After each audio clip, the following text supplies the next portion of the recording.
It's wonderful to see such a great crowd, and we have a terrific topic today, a lot of interesting things to talk about. But I have a few announcements I want to make first, and then we'll start the regular program. I'm Judy Sedgman. I'm president of Tiger Bay. I think we all know each other, and I wanted to remind you that when you see people with the little orange name tags, those are Tiger Bay board members, and you can ask them anything you want. So I also wanted to do something I'm always remiss in doing, and I really want to let you know how grateful we are to METV and Charles Clapsaddle and his crew, who are always here. And I hear from a lot of people who watch our Tiger Bay meetings on METV. Charles gets them up very quickly after the meeting, and if people miss the meeting for some reason, or if they're homebound for some reason and they can't make meetings, it's a wonderful service, and we're very, very grateful. I also wanted to mention we very much appreciate everyone who's joined, and if you haven't joined Tiger Bay, please consider becoming a member as well as coming to the luncheons. Membership is what supports this club in terms of its growth and expansion, being able to maintain a website, have some staff support, and so on. So we're very, very grateful to members. Plus, I think it keeps you a little more faithful about getting to meetings, let's face it.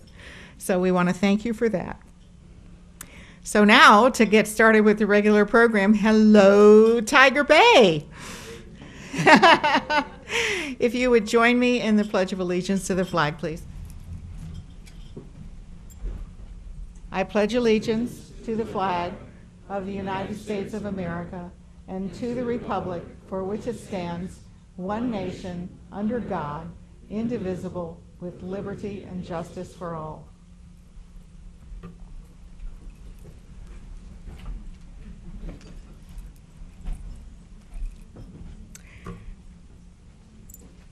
A couple of more brief announcements.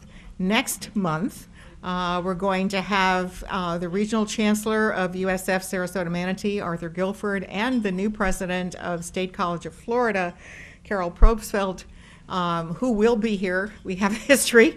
And we're going to talk about the evolution of higher education in our region, and some of the things that SCF and USF have now started to do to collaborate and cooperate, as well as the issues and problems that are facing a shrinking financial picture for all educational institutions. So it should be a very interesting meeting. The month after that, all going well, we'll be talking about the proposed referendum on a tax for healthcare services to those who have no coverage in Manatee County. That's a pretty hot issue. We hope that all of the parameters of that issue will be defined by May, and we should have a very important discussion about that. But today, we're going to talk about the Bradenton Riverwalk. And I think it's wonderful. It just happened in the last several days. I've been out of town for 2 weeks. It happened that I've got the email in the last several days that there was an article in a local magazine that basically said Bradentucky's gone. And Bradenton is now defined by this incredible Riverwalk and the whole renovation and resuscitation of the city. And I think that's pretty darned exciting. And one of the things we're going to talk about today is whenever something like this happens, and we have a major change in the way a city looks, functions, focuses, and so on, there's always growing pains. There are always things that you couldn't have anticipated that happen. And then there are always opportunities that come up that everyone went, whoa, who knew that was coming? So we have a little of both at today's meeting. Our panelists will entertain any questions you choose to ask at the end. We're going to have hear from Dave Gustafson, who will represent his leadership of the DDA and how the DDA is functioning in regard to the Riverwalk and some of the issues that he's defining and facing. We'll, of course, hear from our police chief, Michael I can never say it right, Radzilowski, who has been under pressure recently about issues that have arisen on the Riverwalk, to talk about how the city is addressing those problems. And we're going to hear from Bernie Krogan, local wonderful businessman, entrepreneur, leader, longtime booster of Bradenton, who's going to talk about one of the most exciting things that's going to happen on the Riverwalk that's never happened here before. So with that, I don't want to take any of our speakers' time. We're going to start with Dave.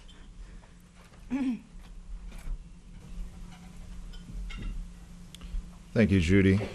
Thank you, Tiger Bay. We're pretty excited about having an opportunity to talk to y'all today. And but before I go any further and talk about the Riverwalk, I really want to thank the leaders and those people that are in this room. And you should give yourself a round of applause because of really what the Riverwalk is and how many the time and energy that y'all put into this. So a round of applause for everybody in this room, please. It's truly a celebration of our community. It's a celebration of the people that put an enormous amount of time and energy into the Riverwalk. And Judy told me I have 6 to 7 minutes. I said I could talk for, oh, now she gave me 10. So I could probably talk for 40 minutes on the Riverwalk and really what's happening in downtown. I think the success of the Riverwalk is really beyond our wildest dreams. The community has come out. The number of people that have come out and enjoyed the Riverwalk is way beyond anything that we ever imagined. When our team, our construction team, our design team was walking the Riverwalk with Ron Allen at NDC and Realize Bradenton and really everybody from Public Works, we never imagined it was going to be received the way it's been received. And the amount of people that are constantly coming up to Bradenton and saying, you guys know how to do it right. And I think that, when you've got community leaders that are from outside your community that are saying, wow, you partner, everybody's partnering, everybody's on the same page. And so I just want to thank y'all for doing that and having that kind of an attitude. It has certainly, the Riverwalk has spurred an economic engine. It in itself is an economic engine that is putting us on the map. The amount of activity that comes across my desk every day on what people want to do in the downtown, the parcels that are available, the people that are just wanting to come and bring money into this community is really mind-boggling. I am working 7 days a week trying to keep up with all of that. And the things that are on our plate right now and that are on the drawing board, and if we come back here in 1 year time frame, you guys are going to be blown away. But the money that's already been spent right now, we did a quick calculation just the other day, and over $50 million has already been spent in the downtown area between the Riverwalk, the McKechnie Field, the Pink Palace. I mean, Pink Palace already told us they would have not moved forward unless we had an organized plan, social media, and the attitude, and the Riverwalk was ultimately the thing that spurred them to move forward. So I can't thank my DDA board enough for moving forward on the Riverwalk, not phasing the Riverwalk, doing it all, the entire 1.5 miles from east to west. I mean, thank you, DDA board, as well. The Bradenton Blues Fest, for those of you who didn't go to it, it's coming again this coming December. The promoter stated that was the most successful blues fest that he had ever been involved in for the first year. He stated to us, you guys can estimate that you'll sell between 800 and 1,000 tickets. We sold out at over 3,100 tickets. When we got together with him the following day to do a recap of the actual event, he stated to us there were like 3 items on that list that he felt that we could improve next year. And it was like moving a porta potty into a different location or something like that. They were simple little things. I'm not saying that we're cocky, but we really take the time to plan and do things right, just like the Riverwalk, just like the time and energy that everybody put into the Riverwalk. I can't go any further without, my good friend Johnette, who, by the way, it's her birthday today. And I know there's some other people in here's birthdays too as well today. But Johnette always gives me my props, which I love. Sometimes I think there's strings on me at times, which is not a bad thing. Bradenton Revisited, and I know that Judy just kind of mentioned that a little bit, but you all need to pick up this if it's not being sent to your, to your house. But it really is. It shows an aerial shot of where Bradenton was before, and where it is now, and certainly where it's heading. Sorry, Bernie. I want to move forward and also talk about embracing our differences. And I'm just going to kind of highlight some things that we got going on the Riverwalk right now. Embracing our differences. For those of you who have not heard of this or have not been down to Sarasota along their bay, that is coming to our Riverwalk. It will be here, and it's not costing us a nickel.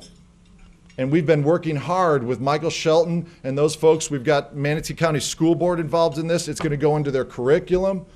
It's going to be going up on March 28th, and it's going to be running the entire month of April. And essentially what it is there's these 16-foot tall panels that are 16 feet wide, and they're on a triangular, so there's 3 panels total, and it's going to be running the entire length of the Riverwalk. And it's going to help our kids, help our adults, help everybody to educate and talk about the differences in our community. It's okay to be black, white, purple, pink, whatever we are, but it's just another exciting thing.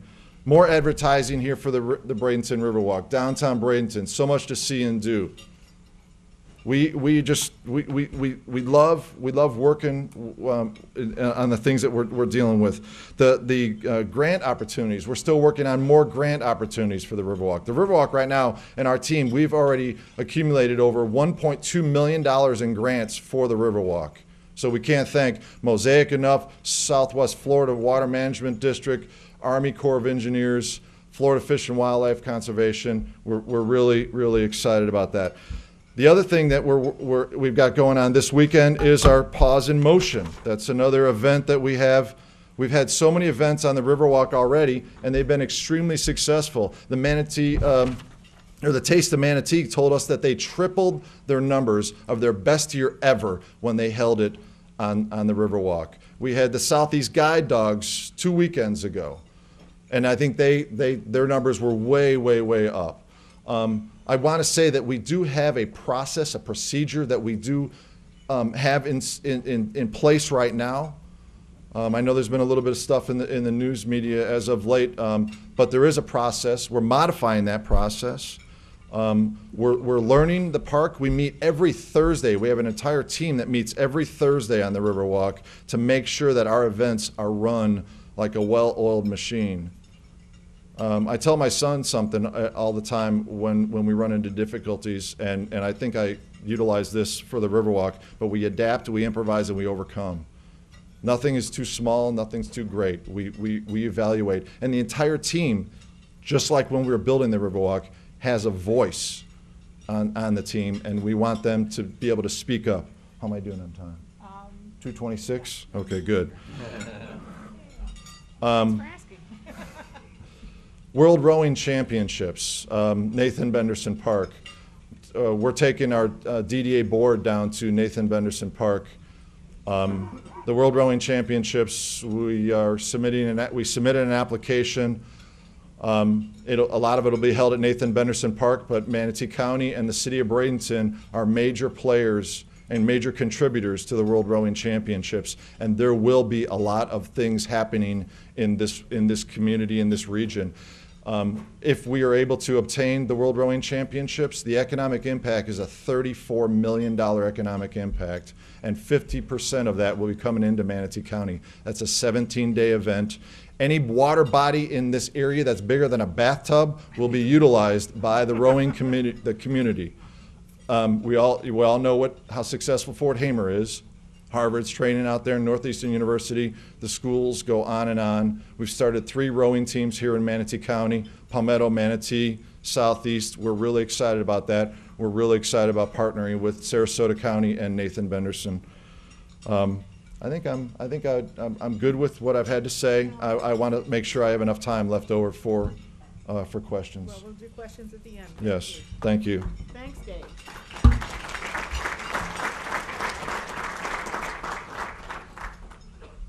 Chief? This is, we're now going to hear from our police chief.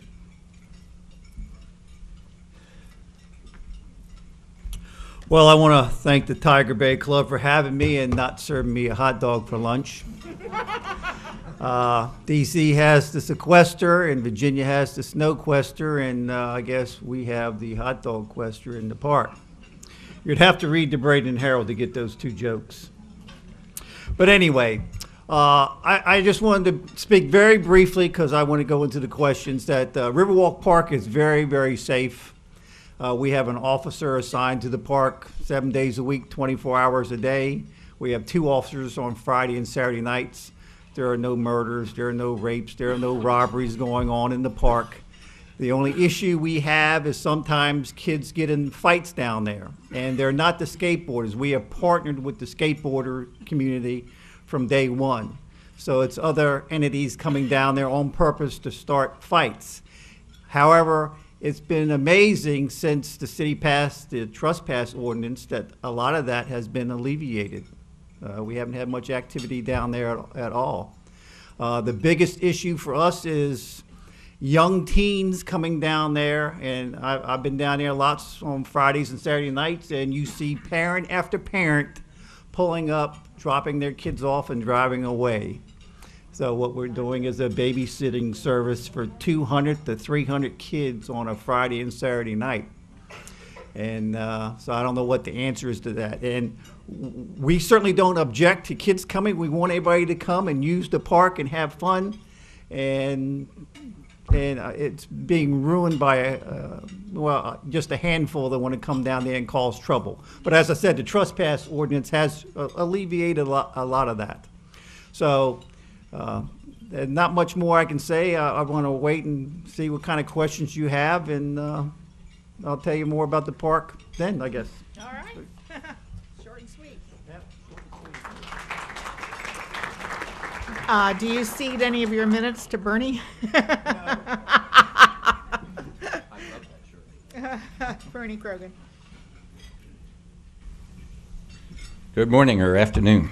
I want to say thank you for inviting me, but I also wanted to echo David's thoughts on thanking the mayor, the city council, the board of directors of Realize Bradenton, the board of directors of the Downtown Development Authority, David and Johnette and Dale, and those hundreds and hundreds of people who participated in the visioning session to create a park designed by the people for the people, and I think that's what we ended up with. And it is a great park in my mind, and like I said, the Blues Festival was just incredible.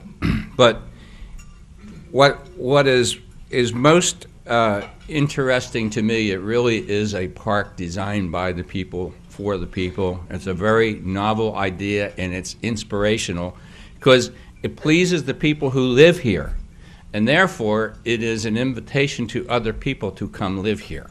That's what connects. It's not just a tourist park. It will invite people to come live here, and we talked about that a lot a couple years ago.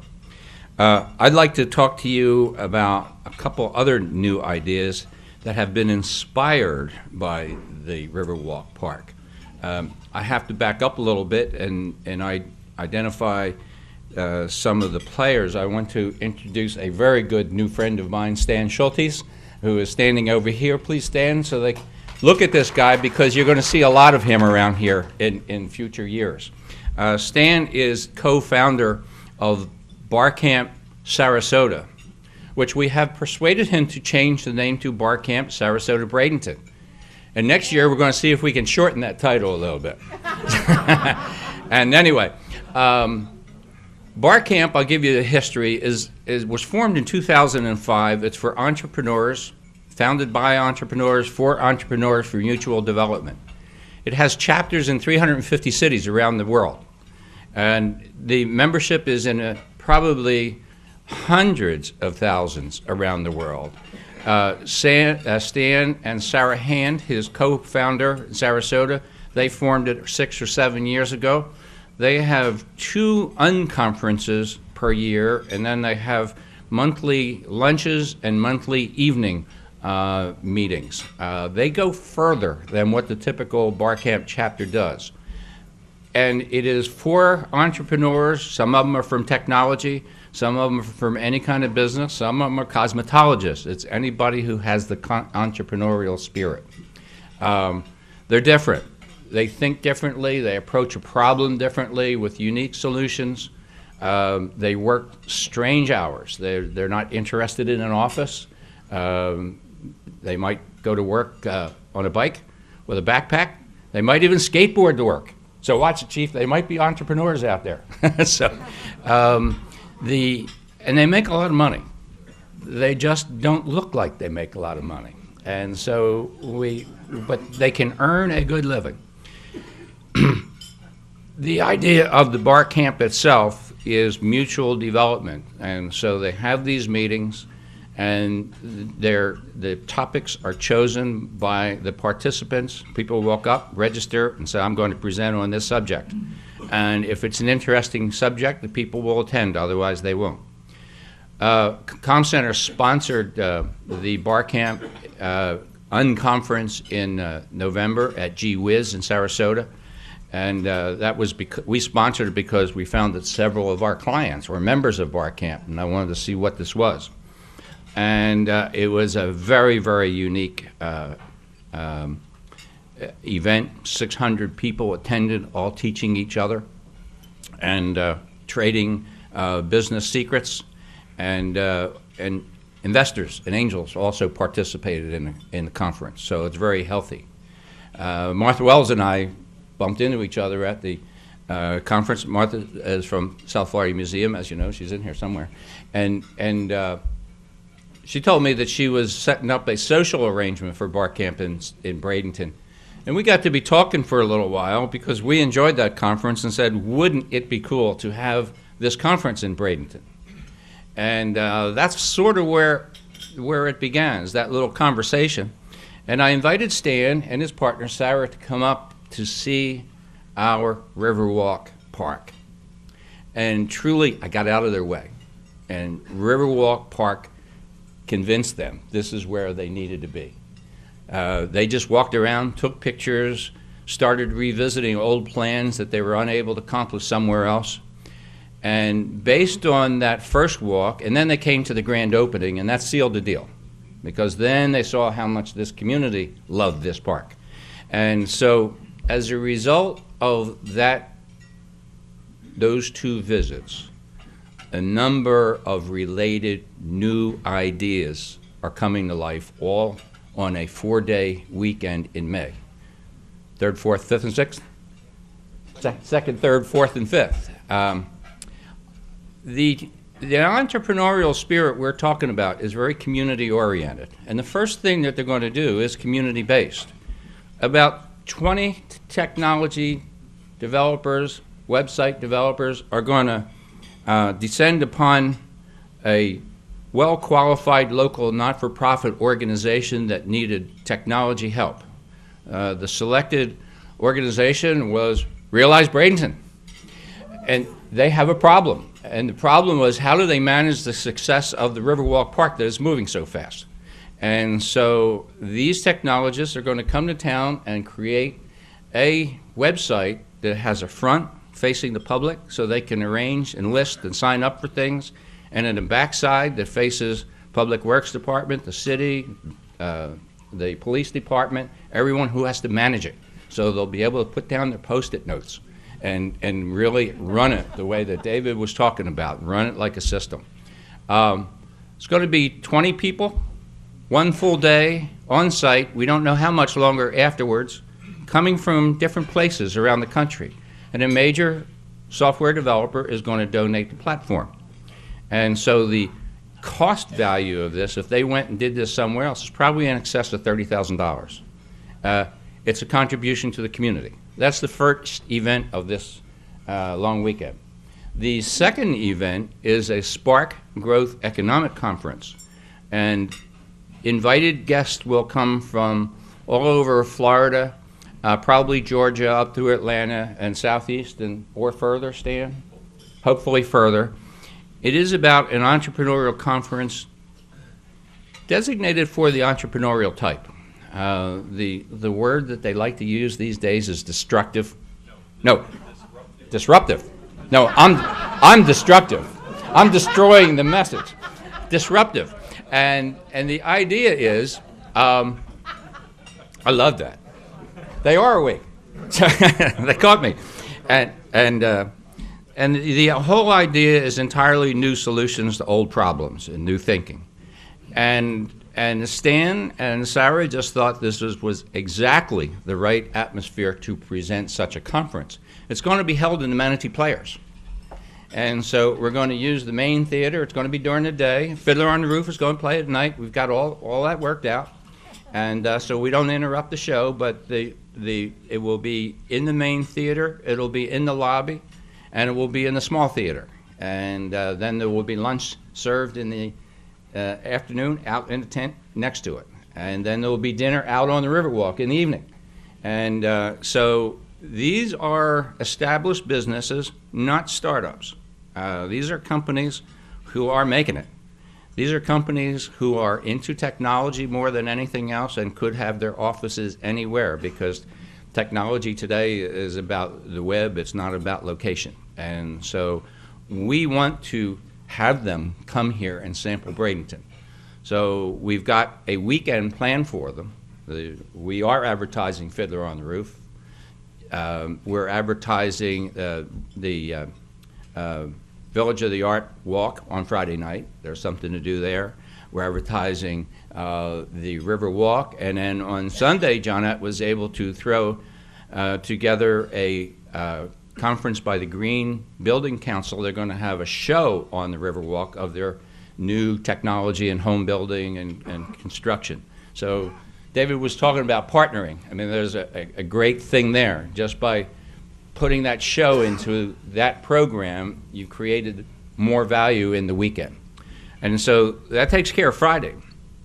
Then on Saturday, we ran into a problem with the logistics, because the Bar Camp conference will attract 600 people, and Kiwanis won't be done in time for that. We messed around with having it on Main Street. Bar campers are tolerant of strange places to have conferences. Matter of fact, they prefer it. They don't like big hotels, etc. But we couldn't make that work. But another great idea developed. Manatee Technical Institute opened up that week. And we went out to the Manatee Technical Institute and saw that great, fantastic facility for our whole Bradenton area. And I don't know whether Mary is in here or not. Is Mary Cantrell in here? Anyway, we approached Mary Cantrell about having our conference in the Manatee Technical Institute. And as we had that conversation, new ideas popped. Stan is a Microsoft most valuable player. There's only 750 of them in the world. He is a community citizen for Microsoft. And he is also a .NET senior .NET developer, which is a major platform upon which Microsoft works. He got to be talking with them and found out that at the same time that they had a curriculum in Microsoft software, there was a serious need of .NET developers in our area. I have a client in my office who can't hire one. They make good money, start at $60,000, go up to $150,000. He can't find one on the west coast of Florida. He did subsequent to our talk. We had that conversation with Mary, and Stan, through his contacts, is able to deliver an instructional course to Manatee Technology Institute, free of charge, from Microsoft and from a powerhouse called .NET Nuke. And so we're looking at generating a stream of locally trained software developers right here in our town to enhance the power of MTI and enhance our earning power, all just from one thing, Riverwalk Park. And that's where it all started. So I'm presenting it to you in that light, that Riverwalk Park is a miracle maker. And there's going to be more and more people coming to sample it. Thank you.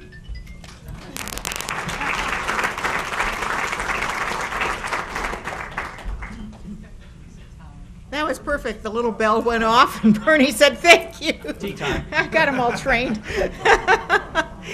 Okay, well, we all know the rules of Tiger Bay. If you're a member of the Tiger Bay Club, you can come up to the microphone and ask questions. Please identify yourself and state that you're a member. And I'm hoping that we have a lot of good questions for our three panelists. There's an awful lot of material presented here, but it's all pretty exciting. So I don't see anybody at the mic, but I'm going to hope for the best here. Aha. Davis is always willing to step up. Oh, yeah. First of all, Dave, I want to thank you for being such an awesome ambassador to that place. I know the things that you've done, and it's a great place. I walked here from Riverside Medical Center that Jason Bartz manages, and it's a great place. Wi-Fi. I don't know how to hook up on that Wi-Fi. I've got a Bright House account, and so that's one of my questions. And then the other question was, I know we're health oriented. Has there been talk about no smoking policies along there? So that's a little controversial, but I know the hospital has a no smoking policy. So just those two things. All right, Dave. I'm not an electronic guru, so I don't have a clue how to do the Wi-Fi thing. I know I've gone out there and told many people, as long as you're a Bright House customer, and I know that, I think that's something that obviously we need to. What is the answer, Johnette? Our meeting with Bright House a few weeks ago was canceled, but we're working. Oh, that's right. Yeah. But we have identified that there's a need to actually have information out there at the Riverwalk, and we said when we were going to have the meeting that then we were going to create a sign and we were actually going to put something out there. So then it would be able to give people the answers, such as myself, because I do love having the answers. As it relates to the smoking, I know that's gone back and forth, and we've talked to numerous groups. I think.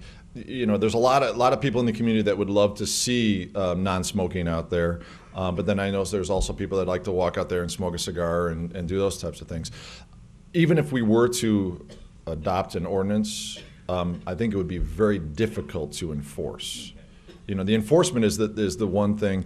And the management at times. I'm out at the park most days, even last Sunday with the Clydesdales, I was there, and along with Realize Bradenton's team, and we're very good in that. But I think that we have limited staff, and I know there's limited police out there. They're always out there, but it's kind of, it's a 1.5 mile stretch and those types of things. So I think that's something that we will continue to explore as the Riverwalk evolves. Then we gotta have some more questions. I had one. Well, we as a community are always looking for a way to help, and if we're in the medical industry of MRIs and X-rays and mammography, but what way can we contribute? And if there's like a area that we want to, I've talked about advertising. What are some of the other avenues that you might suggest, or Bernie, to help in development? Because what Bernie did, bringing that in, is unbelievable. And so, we want as many partners and contributors, by all means, as we can. I think really, people ask me what is my most challenging thing that I see in the downtown right now, Riverwalk being included, is really time. We have a staff of 2.5 people in my office, and I know Realize Bradenton has a small staff as well. And I think that's really it. There's so many amazing ideas out there, and people are so excited, and it's just bubbling. Every time I turn around, there's another awesome idea. But I keep on saying that we don't have enough time. Thank God we have the ambassadors that we have. I will have to say also, I've been volunteering out at Nathan Benderson Park. This will be my 4th year. And any one year we have maybe 300 volunteers. They have over 700 volunteers that have already signed up. That is absolutely amazing. Volunteers are, they're really your heart and soul in many ways to the Riverwalk or to, something that you're working on. And so thank goodness for those folks, because they're always there. You just give them those cool T-shirts and they're there. And it's funny what people will do for maybe a little bit of food and a T-shirt. And thank goodness that we have that community that will certainly reach out and help like that. But you're right. I know you and I have had exchanged many, many emails about how we can do it and how we can cooperate and coordinate. It's still here in my mind. It's not been forgotten. I'm just trying to, I'm driving down the road a lot of times and little ideas will pop up in my head, and then, and I'm hoping that will occur, to get you more involved and to get other people in the community more involved. Thanks. Can I share in that answer? Yes, Bernie, you may, briefly. I think I did hear you say, how can you help? Don't go away. Okay, well, I'm right. The conference is going to have a lot of expenses. Like the bar camp part of the conference, we even provide the meals for free. Okay. We don't yell that too loudly because we might have non-entrepreneur lunch guests. But we have a lot of expenses, and we will have advertising opportunities if people are interested. So sponsorship is a very high priority for us. So we just haven't started that drill yet. But right. I got your number. Yes, you do. Okay. Pat Benson, member. You're talking about generating money here from this project, and we now have heard that we don't have enough police and we have staffs. Can some of this money somehow help the Bradenton Police Department or help the staff so that we can cover these? I know my taxes in the last 15 years have gone nowhere. In fact, they've been reduced. And to me, that's not a good policy either because you're not servicing the community. But can some of that money be used for these other entities? Thank you. Great question. Well, and really, the money that I'm essentially referring to is the investment into the community. The $50-some million that I mentioned. I mean, that truly is the investment that's coming into the community, both public and private. I think we're continuing to evaluate that and the need for additional staff, so that way we can manage. That's definitely on the top of our radar. But we don't have the answer as of yet, but it's still being evaluated. I feel very confident and as to the police presence out at the Riverwalk right now. I'm extremely confident. I mean, I walk out there. I mean, I've been out there at 2 a.m. I mean, Gary's shaking his head. He lives on the Riverwalk. There's lots of people. I mean, I know lots of people that have moved from out east and to the Riverwalk. My pastor at the church on State Road 70, he packed up shop, left his house in Lakewood Ranch, sold it, and moved, and now he's living in Gary's building. So I mean that's an exciting thing, but it definitely is there. We're not ignoring it by no means. We know that is our diamond, and it's going to be it's going to help everything, this tidal wave to move to the south. And don't forget also, I haven't had a chance to mention, is that we're doing a visioning process right now on 14th Street CRA, the Village of the Arts. We're working with David Brain, USF College, architecture, Shannon Bassett, the same group that was in here and helped us design the Riverwalk as well. So we're working with some top-notch people on that. How about cool jazz as an event, or even classical? We love the idea, and we're pursuing that, absolutely. Yeah, I mean, the blues was so successful, we know that there's other opportunities out there. Yeah, our goal is to actually make that area hold a little bit more people. We're making some modifications to that. And we're meeting with all the residences that live along the Riverwalk also, just so you guys know, too, to make sure that they stay, in the loop. Thanks.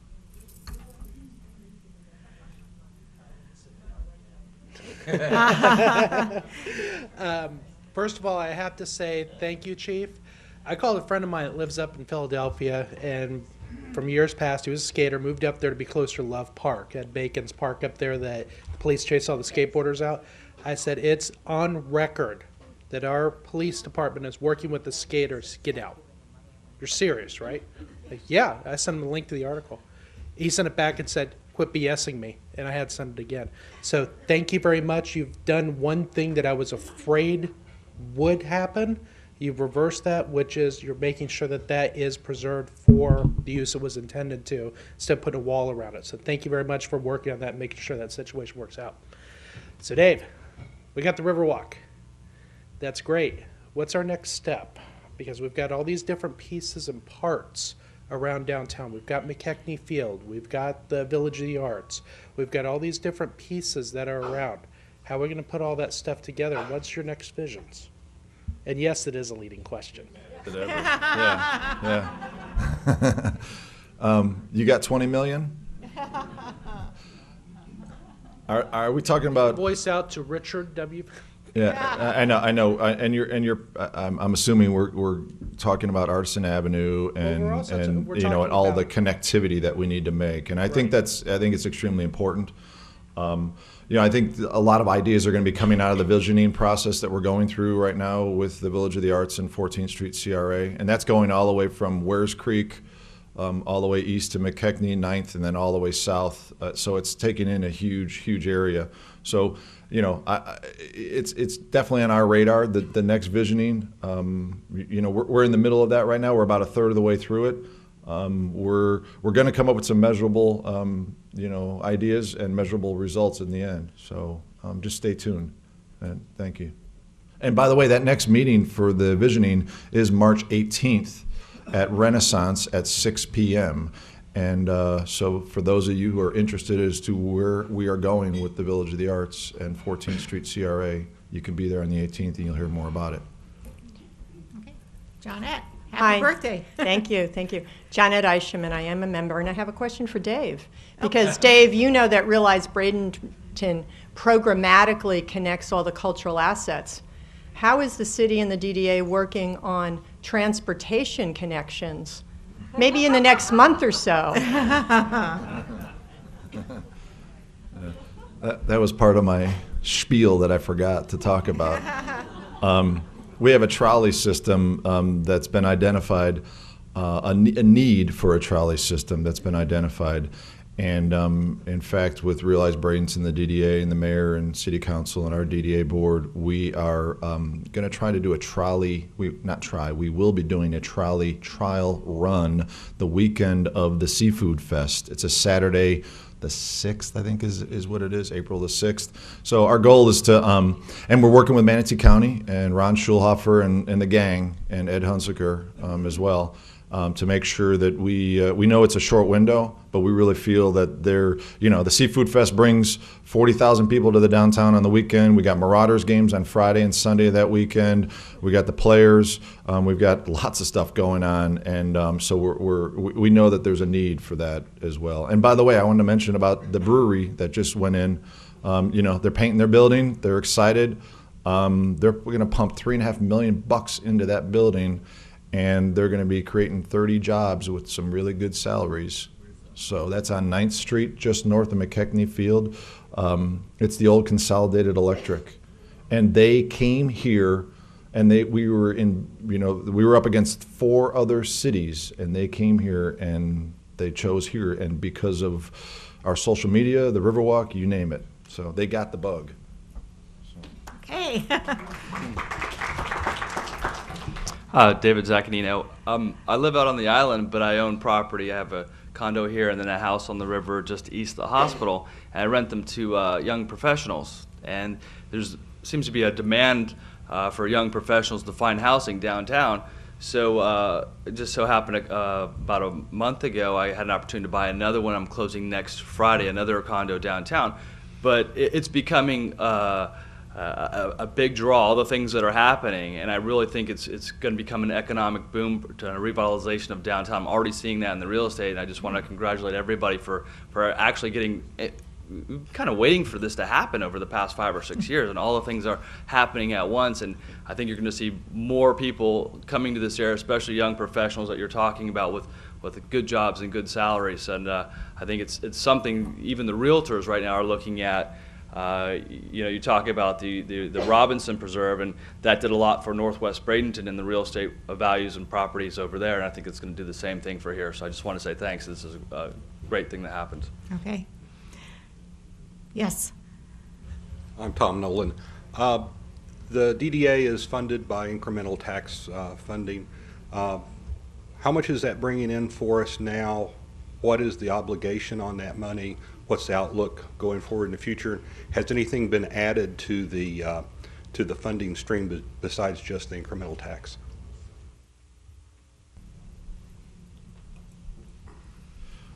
We project out our finances years out, and actually we've got a 20-year budget right now.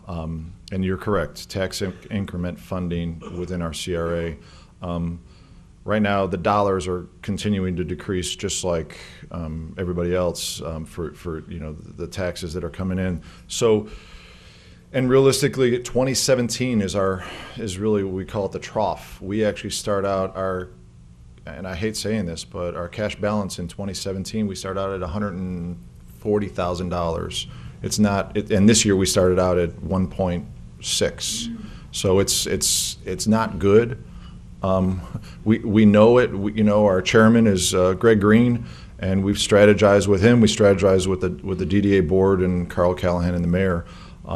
It's another one of those items that we're trying to understand how we can generate more revenue. That's one of the things that's great about the Riverwalk. It's given us an opportunity to do naming rights and have other grant opportunities out there, and we're exploring 3 more grants right now as we speak. So it concerns the heck out of me. It really does. But we will adapt and improvise and overcome. We're gonna do it. Failure is not an option. So. Okay, you get a second chance at a question because people are not standing up. Actually, I see the chief's getting too comfortable there, so I got one for him. You talked earlier about the amount of non-crime on the Riverwalk. I guess there's two questions for you.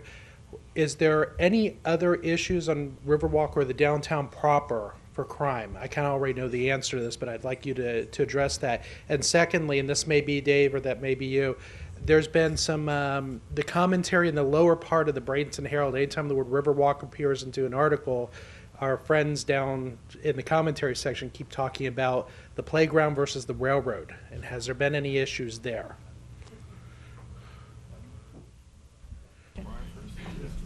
You might as well talk about hot dogs while you're up here. Oh, Skip the hot. you don't want me to go there, because then I'll start fussing about the Bradenton Herald and how inaccurate that story was. But in any event, strangely enough, statistically, downtown is the safest part of the city of Bradenton. The city now runs out past east of Interstate 75 all the way to Anna Maria Island, and it zigzags north and south 15 square miles, almost 50,000 people. And strangely enough, statistically, downtown, the center core of downtown, is statistically relatively crime-free. The most problems we have are Fridays and Saturday nights with maybe a few fights with the adults on Main Street when they get a little bit too much to drink, and some fights occasionally with the Riverwalk with the kids down there. Other than that, I think since January 1st, and this is the first week of March, we've had 2 thefts where somebody left something laying around at the skate park and some other kid have taken. So that's the only crimes we've been having. I just want to underscore that for the Bradenton Herald. I know they're here. What he said. The railroad, yeah. Since it's come up a lot, and this is part of the Riverwalk, I've heard. And we've had multiple meetings with CSX regarding the crossing. We remind everybody that the railroad tracks are utilized there approximately 4 times a day.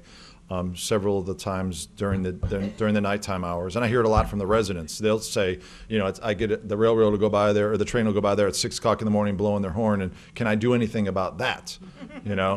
Can I change the schedule?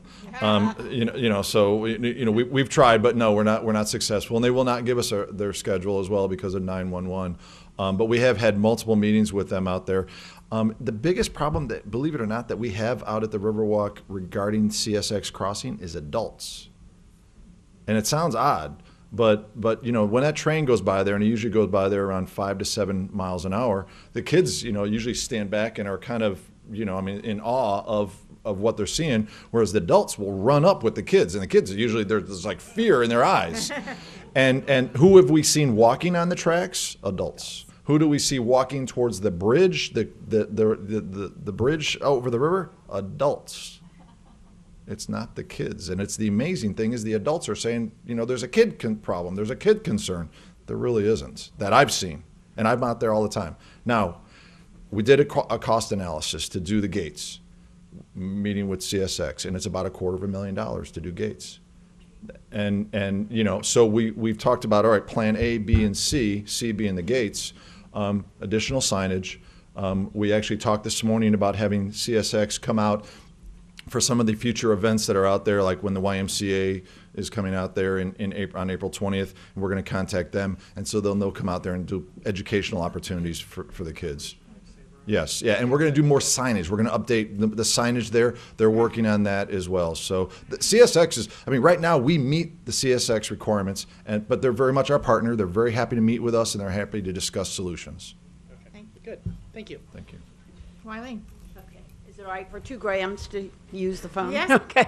I'm Wileen Graham, and I am a member. I'm glad to hear where the city limits are, because I've just come from the village, Manatee Village, at the end of 15th and Manatee Avenue, and this is Manatee County Heritage Month, which I don't think we've mentioned, but they're having events every day. But on March the 16th, they will be having the park is going to be open, and they're going to have vendors there, and it is free. So I just really realized Bradenton, I mean, it's interesting because I was just reading a little brochure about it, the village, and it was saying the town was along the river, and we've come back to the river, so to bring the crowds. But do keep in mind that the boat cruise, and they pointed out the river, you know, the Riverwalk very strongly. So. Also, of course, we're going across the river, and maybe this isn't the time to talk about it, but the Seaman Building, which I thought was something new information about Fell Brothers. So, okay. Okay. I have a question. Since there's nobody standing at the microphone, I very rarely get to ask my questions. But I wanted to ask Bernie, in terms of bringing the bar camp to the riverfront and drawing all these entrepreneurs to our area, when you look forward to other opportunities to use this as a draw for innovative conventions, what are things that we meaning the city, Realize Bradenton, the community could do to encourage that, and what are things that the downtown business community is doing? Well, 2 things are coming along right away is that the Kiwanis Hall will be open in only a few more months, and that makes Manatee Players an even better convention center during the day. So, and that's what that's designed for. And then the new hotel within walking distance of the thing, so that they're already coming, and so that the Riverwalk as a entertainment factor and a draw from out of the area is already powerful, and. All we need is have Ed Vogler start doing some more developing there. So, because I don't know that I do recommend anything else with the Riverwalk. I think it's doing great. I think that we all should pat ourselves on the back and be happy that we live here and share that with people that come to town. All right. Mr. Uplifton, are there any other questions? Okay, Karen. I'm Karen Grablin, I'm a member, and I guess this question might be for Dave too. And I apologize, I haven't been to the Riverwalk as much as everybody else apparently in the room has. I have been down there, especially for Jingle Bell Run and whatnot. It seems to me like there's still quite a bit of vacant land on this side of the Riverwalk. Just curious, is that all privately held land, and what is some kind of plan there besides, I mean, maybe I haven't seen all the drawings, but educate me, because it's curious to me. I see the Manatee Players, I see a parking lot that I hope is going in soon, because they got curtains going up in a couple weeks. But around it, it seems pretty vacant, and I would hope that we'd see some stimulation as a result of Riverwalk. Yeah, you're absolutely right. And actually, an apartment complex was approved by City Council in between the Players and the amphitheater right there at the Riverwalk. It's a 400-unit apartment complex, and hopefully you're going to see some activity here maybe by midsummer. We recognize, and and as David said a few minutes ago, the need for more residential in the downtown. I mean, that's definitely a huge item on our list. Higher education is another one, and grocery stores and those types of things. But on that pad, the residential component is huge, and hopefully you will see some activity this summer. And then there's other pads that are there or parcels that are there for restaurant uses, other retail, and office in that area. So there is a plan that is approved by City Council, and you're going to see a lot more activity that's going to occur in that area in the very near future. So thank you. Okay, well, I want to thank, one last, come on, Bill. You have time for one last question. Bill Webster, and I'm a member. Make it quick. No, that's Seen okay. some really great numbers on the Blues Fest and the grand opening weekend. Has anybody rolled them up to give us an idea of how many people have used the park in the, 8 months or whatever that it's been open? That's a good question. No, it's another great question, and actually we identified the need for that, but because there's so many points of entry on that park, it certainly is a little bit more difficult. But our friend Michael Shelton, who's going to be doing Embracing Our Differences next month, he stated that we were going to work together on doing something along those lines because he wants to have those numbers in his head, so when he goes forward in the future, because it's an economic impact to just bring that into our community also. By the way, that economic impact of what Embracing Our Differences does to Sarasota is about a $5 million economic impact over a 2-month period. So if it's being here, it has the opportunity, in the future for at least half of that. So, but that is identified, and we're definitely moving on that. I've certainly, we've had estimates, but they're not very factual at this time. And it depends on who I'm talking to. Sometimes I think I'm a realtor, and I'll say, there's been 5 million people there, but if it's going on record, I think I'll just say there's been a couple 100,000 people that have been there since it's opened. Okay, I do want to thank our panelists very much, Chief, Bernie, Dave. Very friendly, laid-back, mellow audience this time. Thank you very much for your questions and your participation. I hope what we shared was of great interest. We'll see you next month.